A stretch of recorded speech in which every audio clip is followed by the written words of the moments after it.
एक बार एक किसान हर कभी आने वाले आंधी तूफान, ओलावृष्टि, तेज धूप इत्यादि से परेशान हो गया, क्योंकि कभी कभी फसल ज़्यादा खराब हो जाती थी। इसलिए वह परेशान होकर ईश्वर से शिकायत करने लगा।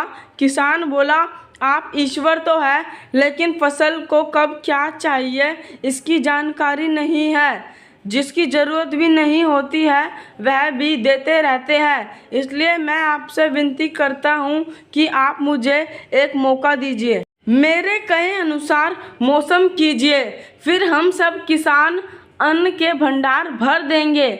ईश्वर मुस्कुराए और बोले, ठीक है, आज से तुम्हारे अनुसार मौसम रखूँगा। किसान खुश हो गया। किसान ने अगली फसल में गेहूं की बुवाई की। उसने जब चाहा तब धूप मिली, उसने जब चाहा पानी मिला। पानी को तो उसने बिल्कुल कमी नहीं आने दी। आंधी, बाढ़ और तेज धूप तो उसने आने ही नहीं दी। समय बीतने पर फसल बड़ी हुई। किसान भी बहुत खुश हुआ कि इस बार शानदार फसल दिख रही है। किसान ने मन ही मन सोचा कि ईश्वर को अब पता चलेगा कि अच्छी फसल के लिए क्या क्या ज़रूरी है। फालतू में ही किसान को परेशान करते रहते हैं। किसान फसल काटने के लिए खेत पहुंचा। गेहूं के पौधों की बालियों को हाथ लगाया तो उसके पैरों तले जमीन खिसक गई। उसने देखा कि किसी भी पौधों की बालियों में एक भी दाना नहीं था। किसान दुखी हो गया और बोला, हे ईश्वर, ऐसा क्यों हुआ? क्योंकि मैंने तो सब कुछ सही किया और सही समय पर किया।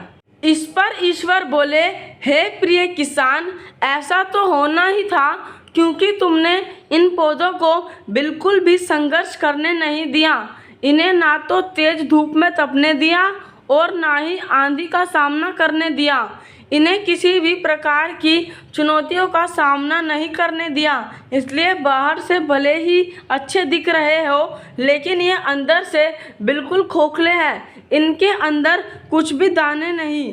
पौधे जब विभिन्न चुनौतियों का सामना करते हैं तो उनमें ऊर्जा पैदा होती है। यह ऊर्जा उनके अंदर से ही सामर्थ्य पैदा करती है जिनके लिए वह बने हैं। दोस्तों, ठीक इसी प्रकार जब तक इंसान संघर्ष से नहीं गुजरता है वह आदमी खोखला रह जाता है।